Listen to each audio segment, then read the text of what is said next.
संस्कार स्टडीज के YouTube channel में एक बार फिर से आपका स्वागत है। अपने राजस्थान जीके चल रहा था और राजस्थान जीके में जो कला संस्कृति है, कला संस्कृति के बहुत से टॉपिक अपने पढ़ लिए थे। आज एक नए टॉपिक के बारे में चर्चा करेंगे। चर्चा करने से पहले मैं आपको बताना चाहता हूं कि अगर आपने अभी तक इस यूट्यूब चैनल को सब्सक्राइब नहीं किया है तो सब्सक्राइब कीजिए और चैनल का जो नोटिफिकेशन है वो आप तक पहुंच सके, उसके लिए जो घंटी का बटन है उसको भी दबाइए। राजस्थान जीके का आज का जो नया टॉपिक है वो है राजस्थान की प्रमुख जातियां और जनजातियां। लगभग राजस्थान की जो जनजातियां हैं उनमें से लगभग कोई सी भी, चाहे आप एग्जाम दे लेना, उसमें से 1 या 2 प्रश्न जरूर आएंगे। लगभग हर परीक्षा में उसमें से प्रश्न पूछा जाता है। जिस टॉपिक के बारे में अब हम चर्चा करने जा रहे हैं और अलग अलग पार्ट में, 2-3 पार्ट में ये पूरा टॉपिक कंप्लीट हो पाएगा क्योंकि थोड़ा लंबा टॉपिक है। राजस्थान की जातियां और जनजातियां, इसमें जातियों में आपको पता है बहुत सारी जातियां राजस्थान में निवास करती है, लेकिन इनमें से कुछ प्रमुख जो जातियां हैं जिनके बारे में परीक्षा में प्रश्न पूछा जाता है उन्हीं के बारे में हम इस वीडियो में अध्ययन करेंगे ताकि जो भी कोई प्रश्न पूछा जाए परीक्षा में तो वो अपना प्रश्न सही हो सके। तो आज अपना टॉपिक है राजस्थान की प्रमुख जातियां। प्रमुख जातियों में देखो, एक जाति है राजपूत जाति। राजपूत तो इनके लिए याद रखना है, राजपूत जो थे वो प्राचीन समय में रियासतों के शासक हुआ करते थे, राजा हुआ करते थे। राज किया था इन्होंने राजस्थान में और इनमें 2 प्रथाएं प्रचलित थी। एक तो केसरिया प्रथा, केसरिया, और एक था जोहर। जब भी कभी युद्ध होता था तो उस समय केसरिया और जोहर प्रथा का प्रचलन था। ऐसे तो और भी बहुत सारी प्रथाएं थी। प्रथाओं के टॉपिक में मैं आपको बता चुका हूं कि ये प्रथाएं इनके लिए याद रखना। राजपूत रियासतों के शासक हुआ करते थे और रियासतों की रक्षा के लिए जब युद्ध किया करते थे तो ये 2 प्रथाएं, केसरिया प्रथा और जोहर प्रथा, और इस केसरिया और जोहर दोनों को मिलाकर संयुक्त रूप से बोलते थे साका। केसरिया और जोहर दोनों को संयुक्त रूप से कहा जाता है साका। अगर दोनों में से एक तो हो जाए, मान लो केसरिया तो हो गया लेकिन जोहर नहीं हुआ, तो फिर वो पूरा साका नहीं हुआ, वो आधा साका हुआ। आधा ये तो फिर वो आधा साका नहीं कहलाएगा, अर्ध साका। यानी युद्ध में केसरिया तो हो गया लेकिन जोहर नहीं हुआ, वो कहलाएगा अर्ध साका। और इस प्रकार से जो साके हुए राजस्थान में, तो सबसे ज्यादा साके जो हुए वो चित्तौड़ के किले में, राजस्थान में सबसे ज्यादा साके चित्तौड़ के किले में हुए थे। 3 साके और 2.5 साके, ये पूछा जाता है 2.5 साके कौन से किले में हुए थे, तो जैसलमेर के किले में हुए थे 2.5 साके। राजस्थान का कौन सा किला है जो 2.5 साकों के लिए प्रसिद्ध है, तो जैसलमेर का किला। और सबसे ज्यादा 3 साके कहां हुए, तो चित्तौड़ के किले में हुए थे 3 साके। और साका क्या होता है, तो केसरिया और जोहर दोनों को मिलाकर संयुक्त रूप से कहा जाता है साका। अब देखो केसरिया क्या है, तो जब युद्ध होता था और युद्ध में जब रियासतों के जो शासक थे अपनी सेना सहित युद्ध में प्रस्थान करते थे तो केसरिया वस्त्र धारण करके युद्ध में प्रस्थान करते थे। केसरिया पगड़ी बांधते थे, केसरिया वस्त्र धारण करते थे, जिसको बोलते थे केसरिया करना। युद्ध में प्रस्थान करते समय शासक और उसके जो सैनिक होते थे वो केसरिया बाना धारण करते थे, केसरिया वस्त्र धारण करते थे, जिसको बोलते थे केसरिया करना। और युद्ध में जाने के बाद अगर पीछे जो महिलाएं बचती थी, जो रानी होती थी और बाकी की जो महिलाएं होती थी, उनको ये लगता था कि अपनी सेना युद्ध में हारने वाली है, जीत नहीं पाएगी, तो पीछे से जो दुर्ग के अंदर जो महिलाएं होती थी वो आग में कूदकर या पानी में कूदकर अपने प्राणों का बलिदान देती थी, जिसको बोलते थे जोहर, जल जोहर। पानी में कूदकर किया जाए तो जल जोहर, जो रणथंभौर के किले में हुआ था। तो आत्मदाह, इस तरह से बलिदान देना, यानी पानी में कूदकर या आग में कूदकर अपना बलिदान देना कहलाता था जोहर। और केसरिया और जोहर दोनों को मिलाकर के कहा जाता था साका। तो केसरिया प्रथा, जोहर प्रथा, साका राजपूत जाति में प्रचलित थी। केसरिया याद रखना, केसरिया वस्त्र धारण करके युद्ध में प्रस्थान करना, और युद्ध में अपनी सेना की जीत की जो उम्मीद है वो खत्म हो जाने पर महिलाओं द्वारा अपने प्राणों का बलिदान देना, जोहर कहलाता था। दोनों को मिलाकर साका। सबसे ज्यादा जो साके हुए वो 3 साके चित्तौड़ के किले में हुई थी। राजपूतों के लिए याद रखना, विधवा विवाह का प्रचलन इनमें नहीं था। विधवा विवाह का जो प्रचलन है वो राजपूत जाति में नहीं था। इसके बाद में एक जाति आती है ब्राह्मण जाति। जो ब्राह्मण जाति है उसके लिए भी याद रखना, इनमें भी विधवा विवाह का प्रचलन नहीं था। राजपूतों के बाद में दूसरी श्रेष्ठ जाति मानी जाती थी, सामरिक दृष्टि से दूसरी श्रेष्ठ जाति मानी जाती थी ब्राह्मण उस समय, और इनमें भी विधवा विवाह का प्रचलन नहीं था। इनका मुख्य कार्य जो हुआ करता था वो पूजा पाठ और कर्मकांड, पूजा पाठ और कर्मकांड का मुख्य कार्य हुआ करता था ब्राह्मणों का। एक जाति थी वैश्य, और वैश्य के लिए याद रखना, ये जो वैश्य थे ये वैष्णव धर्मावलंबी, वैष्णव धर्म को मानने वाले और जैन धर्मावलंबी थे। वैश्य वैष्णव और जैन धर्मावलंबी हुआ करते थे, और इनका जो मुख्य कार्य हुआ करता था वो व्यापार हुआ करता था। मुख्य व्यवसाय क्या था इनका?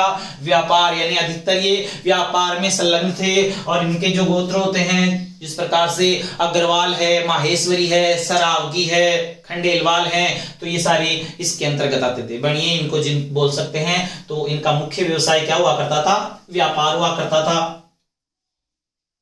इसके अलावा राजस्थान की और जो प्रमुख जातियां हैं उनमें एक याद रखना जाट, इनके लिए भी प्रश्न पूछा जाता है। जाटों के लिए याद रखना, जाट अपने आप को यदुवंशी मानते हैं ये, और भारत में जिन 26 राजवंशों ने राज किया उनमें से एक, भारत के 26 राजवंशों में से एक राजवंश माना जाता है ये जाट राजवंश।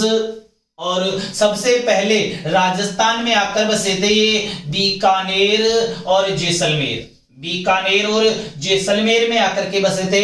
और बीकानेर की स्थापना में राव बीका का सहयोग, बीकानेर की स्थापना में राव बीका का सहयोग भी जाट नेताओं ने किया था। जाटों में एक नेता था जिसका नाम था नर्रा, बहुत शक्तिशाली नेता था ये नर्रा, और इसकी इतने बलवान होने के कारण ही, इसकी शक्ति से प्रसन्न होकर के ही राव बीका ने भी अपने ज्येष्ठ पुत्र का नाम क्या रख दिया था? नर्रा रख दिया था। तो बीका की बीकानेर की स्थापना, राव बीका ने बीकानेर की स्थापना कब की थी? तो 1488 में की थी, याद रखना इसके लिए।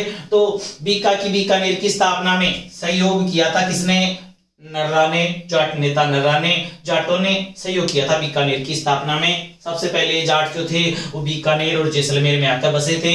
भारत के 26 राजवंशों में से एक राजवंश माना जाता है जाट राजवंश। और भरतपुर, राजस्थान की अगर बात करें तो भरतपुर और धौलपुर जो रियासतें थी वो जाटों की रियासतें हुआ करती थी। राजस्थान की भरतपुर और धौलपुर रियासत जाटों की रियासतें हुआ करती थी। भरतपुर में एक किला है जिसका नाम है लोहागढ़ का किला, है तो मिट्टी का किला, यानी किले के चारों तरफ मिट्टी की मोटी मोटी दीवार बनी हुई है, लेकिन लोहे की तरह मजबूत है। ये भरतपुर का किला लोहे की तरह मजबूत है, इस कारण से इसको लोहागढ़ के नाम से जानते हैं। कभी इसको कोई जीत नहीं पाया इसलिए अजयगढ़, कोई भेद नहीं पाया इसलिए अभेद दुर्ग के नाम से इसको जाना जाता है। मिट्टी का किला भी इसको बोलते हैं। तो ये भरतपुर का किला जाट नेता सूरजमल जाट, जाटों का प्लेटो और जाटों का अफलातून कहा जाता है सूरजमल जाट को, और सूरजमल जाट ने बनाया था भरतपुर का किला। पूछ ले कि कब बनवाया? तो 1733 में बनवाया गया था। मैदानी दुर्गों में, समतल पर जो दुर्ग बने हुए हैं उनमें सर्वश्रेष्ठ दुर्ग माना जाता है भरतपुर का किला। तो याद रखना, ये प्रश्न पूछे जा सकते हैं। लोहागढ़ कौन सा किला है? भरतपुर का। जाटों का किला जाट राजा सूरजमल जाट ने बनवाया 1733 में। जाटों का प्लेटो और जाटों का अफलातून सूरजमल जाट को कहा जाता है। भारत के 26 राजवंशों में से एक राजवंश माना जाता है जाट राजवंश।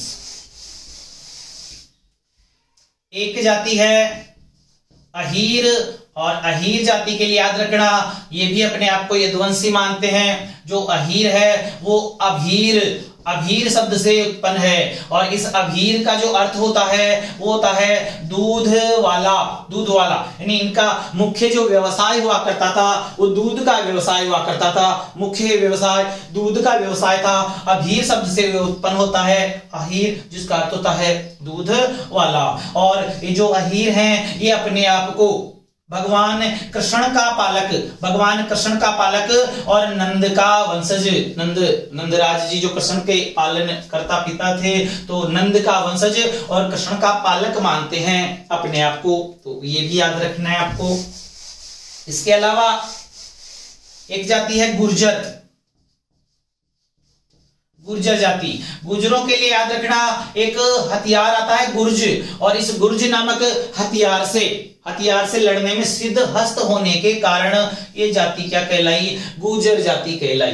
गुर्ज नामक हथियार से लड़ने में सिद्ध हस्त होने के कारण ये जाति गुर्जर कहलाई। गुर्जरों के लिए याद रखना ये कन्नौज के शासक महिपाल, कन्नौज के शासक महिपाल के सामंत हुआ करते थे गुर्जर, और इनका जो राज्य हुआ करता था वो अलवर में था, और इनकी जो राजधानी हुआ करती थी वो राजौरगढ़, राजगढ़ या राजौरगढ़, अलवर में है ये। राजौरगढ़ जो है वो अलवर में है। यानी गुर्जरों का प्राचीन काल में राज्य तो था अलवर और इनकी राजधानी थी राजौरगढ़, और ये सामंत थे किसके? कन्नौज के शासक महिपाल के सामंत हुआ करते थे गुर्जर। तो ये भी इनके लिए याद रखना, आपको तीनों बातें याद रखनी। एक तो याद रखना है गुर्ज नामक हथियार से लड़ने में सिद्ध हस्त, इसलिए गुर्जर। पर्सन जो आता है गुर्जर किसके सामंत थे? तो महिपाल के सामंत थे। अलवर इनका राज्य था और इनकी जो राजधानी थी वो राजौरगढ़ इनकी राजधानी हुआ करती थी। तो ये आपको इनके लिए याद रखना है। इसके अलावा एक जाति है कुम्हार, कुम्हार जाति। और कुम्हारों के लिए याद रखना अपने आप को प्रजापति ब्रह्मा की संतान मानकर ये अपने नाम के आगे प्रजापत लगाते हैं। इनके बारे में बहुत बार परीक्षा में प्रश्न पूछा जाता है। इनके गोत्र, कुम्हारों के जो गोत्र हैं उनसे संबंधित परीक्षा में प्रश्न पूछा जाता है, तो अच्छे से रट लेना। मारू, मोइला, जांधेद, पूर्वीय। मारू, मोइला, जांधेद, पूर्वीय। मारू, मोइला, जांधेद और जो पूर्वीय है ये गोत्र हैं कुम्हारों के।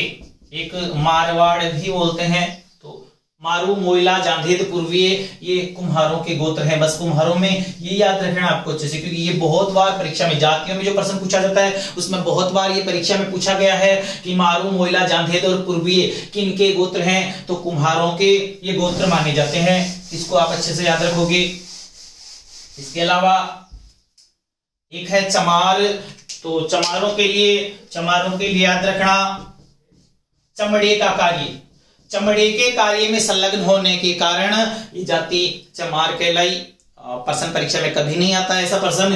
केवल याद रखना कि इनको हिंदुओं से मुसलमान बनने से बचाया था रामदेव जी ने, इसलिए रामदेव जी को अपना इष्ट आराध्य मानते हैं। ये प्रश्न आ सकता है, ये प्रश्न याद रखना अच्छे से कि इनको हिंदुओं से मुसलमान बनने से बचाया था रामदेव जी ने, इसलिए रामदेव जी को अपना इष्ट देव मानते हैं। पीरों का पीर, राम सा पीर, रुणेचारा धनी। यानी रामदेव जी का जो मंदिर है वो कहाँ है? रुणेचा, जैसलमेर में है।